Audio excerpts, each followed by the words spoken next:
Esta es la última intervención del panel. Creo que todos ustedes conocen a Carlos Sánchez Berzaín. Carlos es abogado, profesor de Derecho Constitucional en la Universidad de Bolivia. Ha sido varias veces ministro y su último cargo fue ministro de la Gobernación de la presidencia del presidente Sánchez de Lozada, que derrocó precisamente Evo Morales. Y desde entonces Carlos se ha dedicado a la defensa de la Constitución boliviana y a la defensa de la democracia en su país. Carlos. Muchas gracias, buenas noches. Bueno, después del recorrido que hemos escuchado de la utilización política de la justicia en la Argentina, en Venezuela y en Ecuador, hablar de Bolivia es delicado. Es delicado primero porque si una característica tiene mi país es que siendo uno de los escenarios de las más graves violaciones a la democracia, al sistema de justicia y a los derechos humanos en América Latina, está permanentemente ignorado y más bien es conocido por una serie de noticias pintorescas que aparecen por las citas o las malas opiniones que las autoridades actuales del país emiten. En todo caso, yo quiero enfocar este tema de la utilización política de la justicia en Bolivia, empezando por repetir los principios elementales que todo sistema de justicia contemporánea debería tener en Bolivia, en cualquiera de los países citados, y que hacen a la civilización contemporánea. La presunción de inocencia, la no retroactividad de la ley, la existencia de juez natural, que quiere decir que uno cuando sea juzgado debe ser juzgado por un juez preexistente, la igualdad jurídica de las partes, el que acusa, como el caso del presidente Correa o el presidente Chávez y las personas que son acusadas,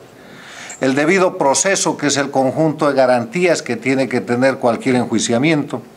la imparcialidad del juez y en todo ese contexto la seguridad jurídica.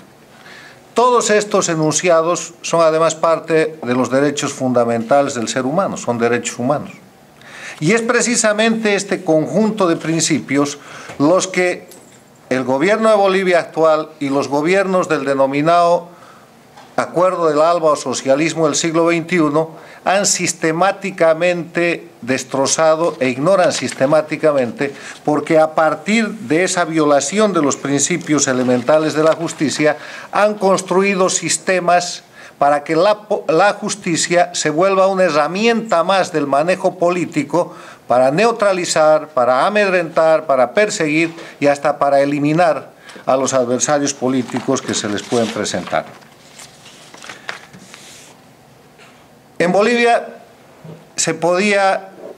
alegar la violación de estos derechos humanos a través de casos, de imágenes,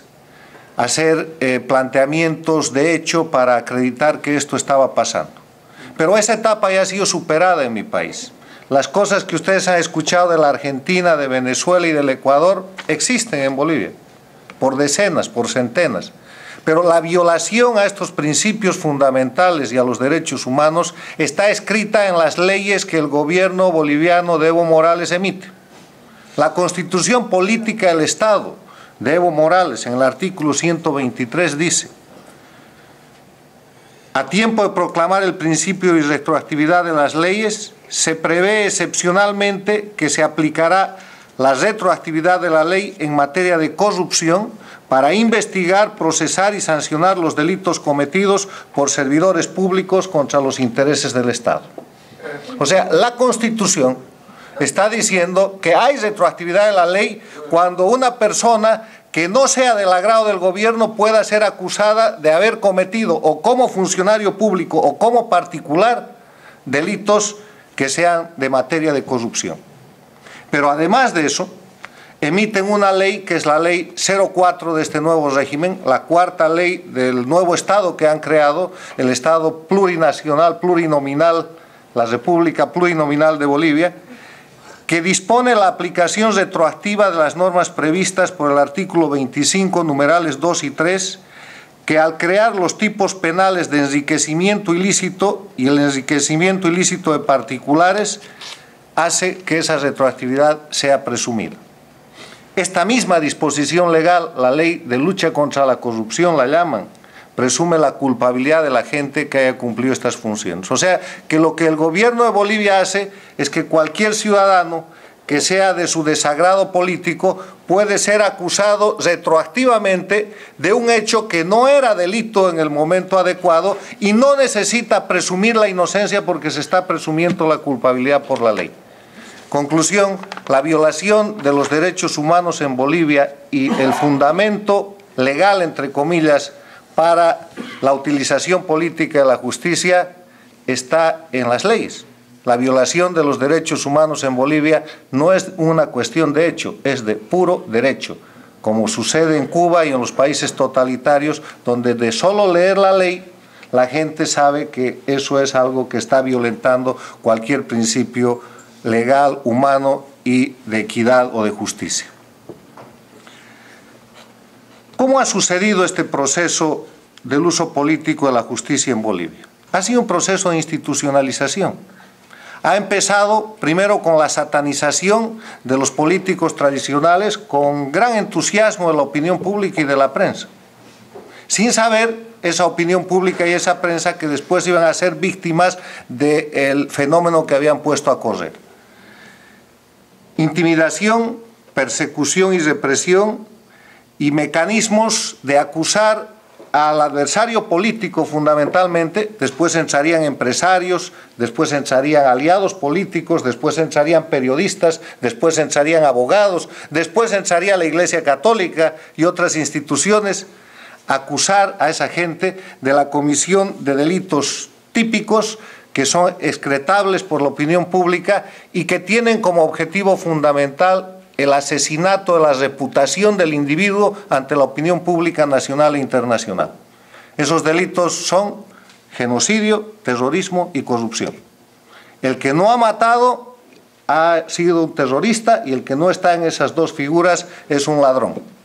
Y como estos son delitos que atraen mucho la opinión pública, a partir de esa situación, cambio a la constitución política del Estado, por el mecanismo de Venezuela, por el mecanismo del Ecuador, con los mismos pseudo-constitucionalistas de la Universidad de Valencia, para quienes la constitución política del Estado es una ley ordinaria más que el pueblo puede cambiar cuando quiera, o sea que la garantía y la seguridad jurídica han desaparecido, y el establecimiento de principios como el que he señalado del artículo 123 de la Constitución de Evo Morales. El proceso de institucionalización del uso político se hace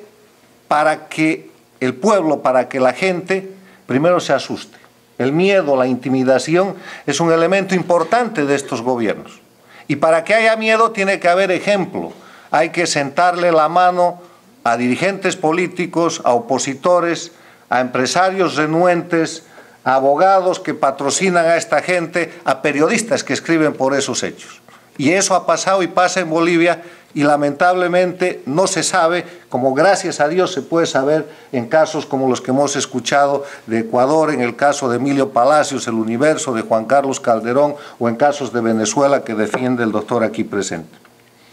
La persecución y la represión política son el objetivo de este proceso de utilización política. Pero además hay un objetivo evidente, que es el encubrimiento de los crímenes del propio gobierno. Y para eso hay un ejemplo que es fundamental en el caso de Bolivia, y es que el año 2003, octubre 17, se produce el derrocamiento del presidente constitucional de la República. Uno de los cabecillas del derrocamiento, Evo Morales. A las pocas semanas de que se derroca al presidente, ese acuerdo con el presidente sucesor hace que Carlos Mesa firme un decreto de amnistía para los sectores sociales que atacaron al gobierno. O sea, todo lo que fue la subversión y la conspiración tiene una amnistía. Y al propio tiempo se inician juicios de responsabilidades contra el presidente, su gabinete y el alto mando militar que estaban cumpliendo la Constitución y la ley. Resultado, después de rechazar informes fiscales donde se decía que no había materia justiciable para ese proceso, que no podía haber una amnistía a medias para los que atacaron el orden público y no para los que lo defendieron, porque eso deja al juicio sin la mitad de los testigos, acusadores o acusados, que los fiscales que hicieron ese tipo de informes fueron destituidos. Cambiar el fiscal general, derrocar y enjuiciar a casi todo el Tribunal Constitucional y acabar con la Corte Suprema de Justicia para crear un sistema propio, han logrado el año pasado condenar a 15 y 10 años de cárcel al alto mando militar de Bolivia, incorporando 5 generales bolivianos a la lista de presos políticos de gobernadores, alcaldes, dirigentes cívicos y campesinos que ya están presos en Bolivia. O sea, la intimidación, la persecución no son los elementos únicos que políticamente le generan un beneficio al régimen, encubren sus crímenes, porque si ese proceso se juzgaría adecuadamente, Evo Morales tendría que estar en la cárcel como conspirador y destrozador de la democracia boliviana, y gran parte de su gabinete, incluido su vicepresidente, estarían acompañándolo por haber cometido delitos no solamente de terrorismo, sino de asesinato y otros crímenes contra el pueblo boliviano. Encubren sus crímenes y al propio tiempo genera un elemento adicional que es corrupción, porque en la dinámica del miedo extorsionan a la gente. Hay decenas de empresarios y ciudadanos bolivianos pagando cuota de sobrevivencia a los fiscales del gobierno de Evo Morales para ser menos perseguidos, no ser perseguidos, o para que no les metan a la familia o a los socios en los procesos que organizan, ya sea por genocidio, terrorismo o corrupción, con estas leyes que ellos han creado. Los casos son decenas de casos, además del juicio de responsabilidades que he mencionado, están los juicios contra el ex gobernador de Cochabamba, hoy día exiliado en Washington, está el juicio contra el ex gobernador de Pando, Leopoldo Fernández, hoy preso político en la cárcel de alta seguridad de Chonchocoro de La Paz desde el año 2008, que fue apresado en su oficina de gobernación y trasladado a La Paz, nunca fue destituido, gobernador legalmente elegido. Está el caso del gobernador de Tarija, hoy día exiliado en el Paraguay. Está el caso de la gobernadora de Chuquisaca, hoy día con libertad provisional en Bolivia. Está el caso del gobernador del Beni, hoy día con libertad, con detención domiciliaria en su casa en el Beni. Está el caso de empresarios bolivianos que, acusados de terrorismo por una masacre que el gobierno produce en la ciudad de Santa Cruz, han tenido que salir de Bolivia, como el caso del señor Marinkovic y el defensor de los derechos humanos y presidente de la Fundación para los Derechos Humanos en Bolivia, el doctor Hugo Achá. Hay una cantidad de procesos que hacen que hoy día Bolivia tenga presos políticos, más de una docena, incluidos los 5 generales del alto mando militar democrático del año 2003, los generales Roberto Claros, Osvaldo Quiroga, Luis Alberto Aranda, Gonzalo Rocabado y el general Juan Belis Herrera, presos en una cárcel común de alta seguridad. Generales de la democracia, no es una dictadura, no estamos hablando de... Era gente que estaba en su mando, en su posición militar, cuando cambió y llegó un gobierno y que tuvo que ser el mando porque estaban ahí. Exiliados y refugiados políticos en Estados Unidos, en Paraguay, en el Perú, en el Brasil, en España, y todavía le siguen llamando democracia a un país que tiene presos, perseguidos y exiliados políticos. Y un sistema de justicia además que sigue funcionando, que sigue amenazando y que, como ustedes van a ver, además de producir toda esta situación, produce los elementos suficientes para una cosa que todos los oradores han mencionado y en la que yo quiero insistir: el asesinato de la reputación de las personas. Porque cuando Correa le dedica horas de cadenas a Emilio Palacios, al Universo, a Juan Carlos Calderón o a su socio Cristian, o a la persona que se le ponga al frente, empresario, político, diputado, lo que fuera, lo que está buscando es que el pueblo del Ecuador, por repetición, por propaganda y por lo que sea, entienda que la causa justa está de parte del gobierno y que la gente que he mencionado son criminales, son plagiadores, son calumniadores, son difamadores a los que hay que castigar. Y fracasa eso porque se topa con la prensa, en el caso del Universo y en el caso del Gran Hermano, en el caso del libro de Calderón. Pero así como hay estos 2 fracasos en los que incurre Correa en el Ecuador, ustedes se pueden poner a pensar cuántos casos les han salido exitosos en el mismo Ecuador, en Venezuela, en Bolivia, en la Argentina y en otros países. Yo les diría que por estos dos casos de éxito en la resistencia y en la defensa de la dignidad de los periodistas, hay decenas o centenas de casos de ciudadanos comunes, de políticos, de abogados, de profesionales que han sido condenados y en cuya culpabilidad de repente nosotros creemos, y que son el resultado nada más de la creación de un sistema jurídico que empieza con la reforma de la Constitución y que después es acompañado de un conjunto de leyes especiales y específicas que crea una nueva legalidad que no es lícita y que no es legítima. Y no es lícita y no es legítima porque lícito es lo justo, lo permitido, lo que está de acuerdo a la justicia. Y ellos crean un sistema judicial para oprimir a los ciudadanos, para que el miedo sea el que gobierne y para consolidar un sistema en el que, lejos de que exista equilibrio o control o balance de poderes como establece la propia convención, la Carta Democrática Interamericana, lo que hace es crear una subordinación y un control de todos los poderes del Estado de parte de un autócrata, de un tirano, de un dictador, de un sistema que ya no es democrático. Conclusión, la utilización política de la justicia en Bolivia y en los otros países es solamente un indicador más de que en esos países ya no existe democracia. La pregunta es ¿por qué en esas condiciones la comunidad internacional sigue manteniendo la hipócrita posición de aceptar como democracias a países como Bolivia, como el Ecuador o como Venezuela, donde no se respetan los derechos humanos, donde no hay división de poderes, donde no hay ninguna posibilidad de defensa del ciudadano común frente al atropello jurídico y judicial de las autoridades políticas y donde además hay decenas de casos demostrados de ese tipo de violaciones acreditados con presos políticos, con exiliados políticos y con perseguidos políticos en todos los países. Yo termino esta exposición diciéndoles que este Estado plurinominal,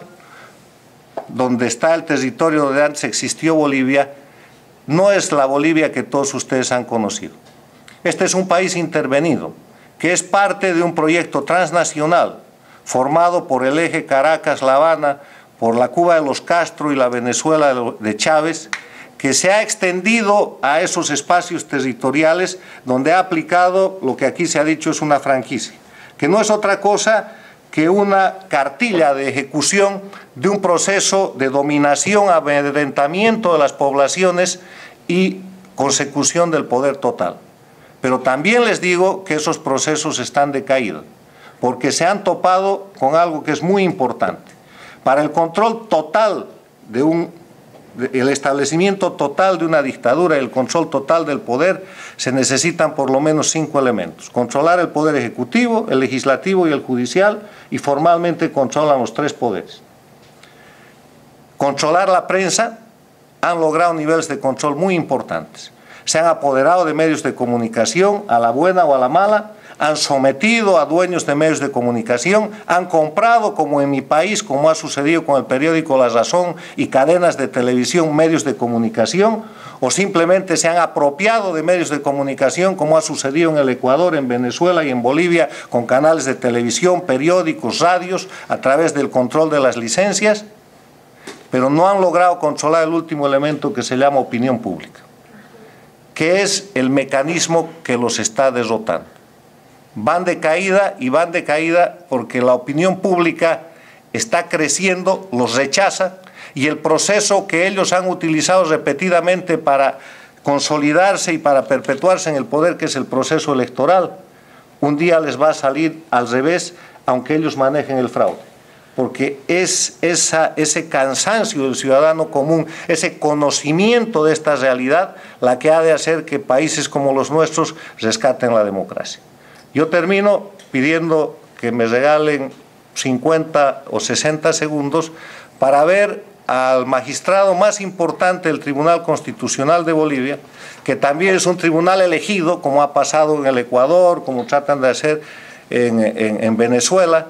la nueva Corte Suprema, el nuevo Tribunal Constitucional, que es el equivalente de la Corte Suprema de los Estados Unidos, y vean ustedes cómo hace él para juzgar, fundado en la sabiduría milenaria de la hoja de coca. El día de ayer nosotros, bueno, hemos cumplido con nuestra tradición. En este caso la coca es un patrimonio cultural y como tal nosotros, el Tribunal Constitucional en pleno, hemos estado en el acto ceremonial de Acullico a mediodía y bueno, toda vez que también en este caso, bueno, la coca como tal en su parte natural está constitucionalizada y por lo tanto no es tanto, yo diría, quizá apoyo al presidente, sino que un apoyo, una defensa y una protección quizá a nuestro patrimonio cultural como el ajo de coca. En ese sentido sí hemos estado acullicando acá el día de ayer. Doctor, en este sentido ya ha habido repercusiones a nivel nacional de parte de la oposición y otros sectores que han calificado de manera textual al Tribunal Constitucional como sinvergüenzas por haber acullicado. Yo decía, el tema de la coca en su artículo 384 está constitucionalizado, es decir, es deber y obligación de todo boliviano que en su estado natural como es la coca, protegerla y por lo tanto también establece ese artículo como un patrimonio cultural. Entonces no creo que hayamos cometido ningún error, ninguna desliz, ningún delito, y es más, yo he jurado cumplir la Constitución y por lo tanto lo único que comento, ¿no?, que en los momentos, por ejemplo, de sueño tenemos que revisar los expedientes, yo acullico la coca. Y momentos en que, bueno, complejos que no se han llegado ya, bueno, tengo que consultar a la coca, yo consulto la coca.